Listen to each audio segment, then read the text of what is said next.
इन मेनेस्ट्रुअल cycle बेटा। ठीक है, देखो बच्चा, अगर मैं आपको एकदम सिंपल तरीके से बोलूं तो मैं ऐसे बोल सकता हूं कि मेनेस्ट्रुअल साइकिल एक स्टोरी है बेटा, मेनेस्ट्रुअल साइकिल एक मूवी है, मेनेस्ट्रुअल साइकिल एक कहानी है, जिस कहानी के अंदर 3 बड़े इंपॉर्टेंट पार्टिसिपेट करते हैं बेटा। क्लियर है ना?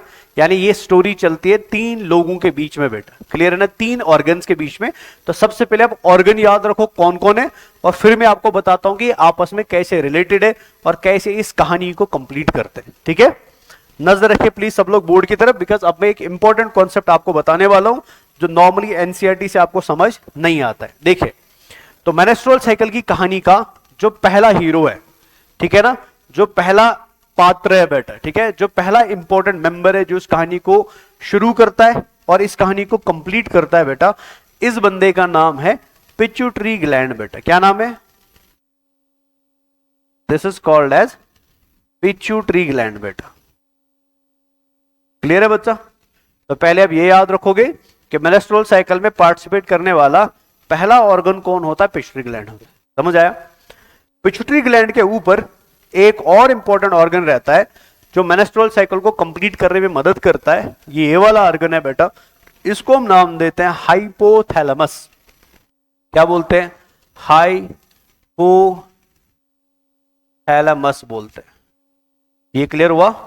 तो पहला बंदा जो इस कहानी में यूज होगा वो है हाइपोथैलेमस, और दूसरा बंदा जो इस कहानी में यूज होगा वो कौन है? वो पिट्यूटरी ग्लैंड। एकदम क्लियर है बच्चा? ये आगे बढ़ते हैं। अब तीसरा बंदा जो इस कहानी में बड़ा इंपॉर्टेंट रोल प्ले करने वाला है बेटा, ठीक है ना, वो फीमेल की बॉडी में पाया जाता है और फीमेल की बॉडी का एक इंपॉर्टेंट ऑर्गन भी है बेटा, उसको हम नाम देते हैं primary sex organ of female.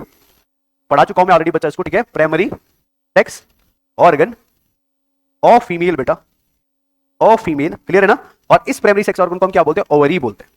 तो भाई ये हो गया ओवरी। समझ आया बच्चा? तो पहला बंदा जो यूज हुआ वो कौन है? शाबाश, जल्दी जल्दी, वेरी गुड बच्चा, वो है हाइपोथैलेमस। गुड, ठीक है ना। दूसरा बंदा जो यूज हुआ वो कौन है बेटा? शाबाश, दिमाग पे जोर डालेंगे, वेरी गुड, वो है पिट्यूटरी ग्लैंड। और तीसरा इंपॉर्टेंट जो फीमेल की बॉडी में ही पाया जाता है, मेल्स में नहीं पाया जाता बेटा, वो कौन है? शाबाश, वो है आपका प्राइमरी सेक्स ऑर्गन, जिसको हम क्या बोलते हैं? ओवरी बोलते हैं। समझ आ रहा है? क्या आप गेस कर सकते हो कि चौथा ऑर्गन कौन हो सकता है बेटा जो इस रिप्रोडक्टिव साइकिल में पार्टिसिपेट करेगा? वेरी गुड बच्चा, ठीक है ना, वो है फीमेल का वेरी इंपॉर्टेंट ऑर्गन बेटा, जिसको हम वॉर्म बोलते हैं, या जिसको हम क्या बोलते हैं? शाबाश, यूट्रस भी बोलते हैं बेटा। समझ आया ना? यानी चौथा बंदा जो इस कहानी में यूज होगा वो कौन होगा बेटा? वो यूट्रस होगा। ये क्लियर हुआ? अब नजर रखो ध्यान से, ये सब लोग आपस में इन्वॉल्व कैसे हैं इस स्टोरी को कंप्लीट करने के लिए। यानी मेनेस्ट्रुअल साइकिल जो फीमेल के अंदर होता है वो खाली यूट्रस एंड ओरी की कहानी नहीं है बेटा, वो इसके अलावा 2 और लोगों की कहानी है, जिसमें से हम पहले को बोलते हैं हाइपोथैलेमस और दूसरे को हम बोलते हैं पिट्यूटरी ग्लैंड। क्लियर है? अब ये कैसे आपस में लिंक्ड है पहले वो समझते हैं, इवेंट्स को 1 बाय 1 पढ़ते हैं बेटा। नजर रखिए ध्यान, ये आपके एनसीईआरटी में दिया है, कहां दिया है बेटा वो मैं इंशाल्लाह आपको आगे दिखाने वाला हूं। ठीक है, नजर रखिए, जब एक फीमेल, ठीक है, नजर रखिए ध्यान से, जब एक फीमेल पैदा होती है, पैदा होने के बाद 5 साल, 10 साल, 13 साल, 14 साल, 15 साल, 16 साल के एज में वो एज ऑफ प्यूबरिटी पे पहुंचती है। कहां पहुंचती है बेटा? शाबाश, एज ऑफ प्यूबरिटी पे। तो जैसे फीमेल एज ऑफ प्यूबरिटी पे पहुंचती है तो इस फीमेल की बॉडी के अंदर हाइपोथैलेमस जो है बेटा वो एक हार्मोन को रिलीज करता है जिसको हम GnRH बोलते हैं। ठीक है, हार्मोन का नाम है GnRH, मतलब गोनेडोट्रोपिन रिलीजिंग हार्मोन, जो मैं आपको क्लास 11 में पढ़ा चुका हूं। ठीक है, जैसे एज ऑफ प्यूबरिटी पे GnRH रिलीज होता है बेटा, तो ये GnRH क्या करता है? ये सीधे दौड़ लगाता है किसके पास? एंटीरियर पिट्यूटरी के पास। जैसे रिलीज हुआ तो ये दौड़ के किसके पास आया? शाबाश, ये आया बेटा एंटीरियर पिट्यूटरी के पास। समझ आ रहा है ना? ये आया एंटीरियर पिट्यूटरी के पास। एंटीरियर पिट्यूटरी को और एक नाम देते हैं एडिनो हाइपोफाइसिस। समझ आया ना बच्चा? तो ये GnRH क्या करता है? निकलने के बाद जैसे ये एंटीरियर पिट्यूटरी पे आता है, तो एंटीरियर पिट्यूटरी पे आने के बाद ये क्या करता है बेटा? ये एंटीरियर पिट्यूटरी को स्टिमुलेट करता है। क्लियर है बच्चा? और स्टिमुलेट करने के बाद इस एंटीरियर पिट्यूटरी से 2 हार्मोन्स को रिलीज करवाता है। इस एंटीरियर पिट्यूटरी से 2 हार्मोन्स को रिलीज करवाता है बेटा। एट दीज 2 हार्मोन्स जो यहां से रिलीज हुए बेटा, ठीक है ना, they are called as pituitary hormones बेटा। They are called as pituitary hormones. समझ आया? Pituitary hormones. क्लियर हुआ बेटा? सो प्यूबरिटी की एज पे हाइपोथैलेमस एक्टिवेट हुआ, तो हाइपोथैलेमस ने निकाला जीएनआरएच, जीएनआरएच निकलने के बाद गए पिट्यूटरी ग्लैंड के एंटीरियर रीजन में और वहां से निकाले कुछ हार्मोन्स जिनको हम क्या बोलते हैं शाबाश, पिट्यूटरी हार्मोन्स बोलते हैं। ये क्लियर है ना बेटा। अब पिट्यूटरी हार्मोन कौन कौन सा निकलता है वो जरा ध्यान से नजर रखेंगे। तो दो पिट्यूटरी हार्मोन्स को यहां पर रिलीज किया जाता है बेटा, ठीक है ना। एक पिट्यूटरी हार्मोन को हम नाम देते हैं FSH, ठीक है, पूरा नाम फॉलिकल स्टिमुलेटिंग हार्मोन बेटा, ठीक है। और दूसरे को हम बोलते हैं LH, LH का पूरा नाम ल्यूटिनाइजिंग हार्मोन बेटा। क्लियर हुआ, ये समझ आया? तो यहां ये रिलीज हुए बेटा, समझ आया, ठीक है। तो जीएनआरएच पिट्यूटरी के पास आया, पिट्यूटरी को प्यूबर्टी की एज पे एक्टिवेट किया और रिलीज करवाए दो हार्मोन जिनको हम क्या बोलते हैं, पिट्यूटरी हार्मोन। समझ आया? पिट्यूटरी हार्मोन कौन कौन सा है, FSH एंड LH। यहां तक तो आई होप क्लियर है। अब ये FSH LH क्या करते हैं बेटा, ये जरा ध्यान से सुनिए, ये बहुत इंटरेस्टिंग चीज है, इसको एकदम अच्छे से सुनना प्लीज। तो ये FSH एंड LH क्या करते हैं, ये FSH, ठीक है ना, और ये LH बेटा, सुनिए ध्यान से, ये FSH और ये LH क्या करते हैं, ये सीधे निकल के बेटा, ठीक है, सीधे निकल के दौड़ लगाते हैं किसके पास, ओवरी के पास बेटा, ठीक है ना। तो ये निकले और कहां पहुंचे बेटा, रिलीज्ड, ठीक है ना, और ये कहां पहुंचे बेटा, रीच टू ओवरी बेटा, ये ओवरी के पास पहुंचे। कौन, शाबाश, FSH एंड LH, ठीक है। सो दैट मींस जैसे FSH एंड LH ब्लड में आएंगे, ब्लड से निकलने के बाद इनका टारगेट ऑर्गन जो होता है ना वो फीमेल की ओवरी होती है बेटा। अब जैसे ही FSH एंड LH ओवरी के अंदर पहुंच जाते हैं बेटा, तो ये ओवरी को स्टिमुलेट करते हैं। ये दोनों ओवरी में आए और ओवरी को क्या किया बेटा, शाबाश, स्टिमुलेट किया। क्लियर है ना बेटा। और स्टिमुलेट करने के बाद ओवरी में दो काम किए, ये सुंदर ध्यान से, एनसीईआरटी में लिखा है। स्टिमुलेट करने के बाद इन्होंने क्या किया, इन्होंने ओवरी में दो इंपॉर्टेंट काम किए बेटा। क्लियर है? तो क्या वो दो इंपॉर्टेंट काम में, चलो मैं आपको इस साइड में वो बता देता हूं। तो इन्होंने ओवरी में दो इंपॉर्टेंट काम किए। पहला, इन्होंने ओवरी को स्टिमुलेट किया, ठीक है ना, इन्होंने ओवरी को स्टिमुलेट किया बेटा, ठीक है ना, टू रिलीज सम हार्मोन्स बेटा, ठीक है ना। और इन हार्मोन्स को हम नाम देते हैं ओवरियन हार्मोन्स बेटा। They are called as ovarian hormones बेटा। समझ आया? यानी पिट्यूटरी हार्मोन्स ओवरी में जाके किनको रिलीज करवाते हैं, ओवरियन हार्मोन्स को रिलीज करवाते हैं। क्लियर? और ओवरियन हार्मोन कौन कौन सा होगा, तो दो नाम आपको याद रखने जो बड़े इंपॉर्टेंट है बेटा, ठीक है, या तीन भी आप याद रख सकते हो, तीसरे को मैं बाद में अलग से एक्सप्लेन करूंगा। जैसे ये यहां से निकलवाते हैं एस्ट्रोजन को, तो they stimulate the release of oestrogen, ठीक है, they stimulate the release of progesterone बेटा, प्रोजेस्टेरॉन, ठीक है ना। And they also stimulate the release of inhibin बेटा, इनहेबिन। क्लियर है? तो तीन हार्मोन्स रिलीज हुए, कौन कौन सा, एस्ट्रोजन रिलीज हुआ, प्रोजेस्टेरॉन रिलीज हुआ और शाबाश इनहेबिन रिलीज हुआ। ये क्लियर हो गया यहां तक?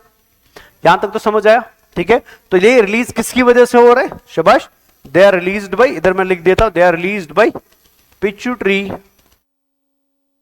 हार्मोन्स।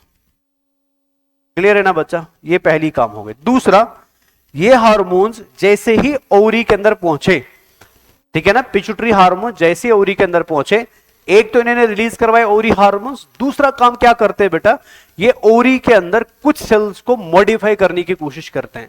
ये ओवरी के अंदर कुछ सेल्स को बेटा मल्टीप्लाई करने की कोशिश करते हैं, या कुछ सेल्स की प्रोलिफरेशन कराते हैं बेटा। और इनकी प्रोलिफरेशन की प्रोसेस को हम नाम देते हैं ओवरियन इवेंट्स बेटा। क्या नाम देते हैं? दे आर कॉल्ड एज, शाबाश, ओवरियन इवेंट्स। इस प्रोसेस को हम क्या बोलते हैं, शाबाश, they are called as ovarian events बेटा। ये क्लियर हुआ? तो सिंपल में आप याद रखोगे क्या हुआ, शाबाश, पिट्यूटरी से हार्मोन्स निकले एट द एज ऑफ प्यूबरिटी। जैसे पिट्यूटरी से हार्मोन्स निकले बेटा एट द एज ऑफ प्यूबरिटी, तो उन्होंने क्या किया बेटा, वो ओवरी के पास चले गए और ओवरी को उन्होंने स्टिमुलेट किया बेटा दो काम करने के लिए। पहला, उनसे ओवरियन हार्मोन्स निकलवाए, एंड दूसरा बेटा ओवरी के अंदर सेल्स को मॉडिफाई, मल्टीप्लाई या प्रोलिफरेट करने की कोशिश कराई, जिस प्रोसेस को हम क्या नाम देते हैं, ओवेरियन इवेंट नाम देते हैं। ये समझ आया? अब जरा आगे नजर रखो, आगे क्या होने वाला है। अब ये जो ओवेरियन हार्मोन्स है बेटा, कौन सा शाबाश, एस्ट्रोजन एंड प्रोजेस्टेरोन। इन को मैं अभी अलग से रख देता हूं। ये एस्ट्रोजन एंड प्रोजेस्टेरोन क्या करते हैं वो जरा नजर रखिए ध्यान से, ठीक है। ये एस्ट्रोजन है, ठीक है ना, और ये प्रोजेस्टेरोन है बेटा। क्लियर है बच्चा? So both are called as ovarian hormones, both are called as ovarian hormones बेटा, both are called as ovarian hormones, ठीक है। तो ये एस्ट्रोजन एंड प्रोजेस्टेरोन क्या करते हैं बेटा, विच आर ओवेरियन हार्मोन्स, ये ओवरी से निकल के ब्लड में आते हैं, ठीक है ना, और ब्लड से निकल के सीधे अपने टारगेट ऑर्गन पे आते हैं।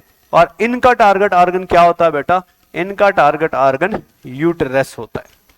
समझ आ रहा है कि नहीं समझ आ रहा है? ठीक है, यानी यूट्रस के अंदर ये ओवेरियन हार्मोन्स जो है ना बेटा, ये यूट्रस के अंदर बहुत सारे बदलाव लाएंगे, ये यूट्रस के अंदर बहुत सारी चेंज लाएंगे, and all these change together are called as uterine events बेटा।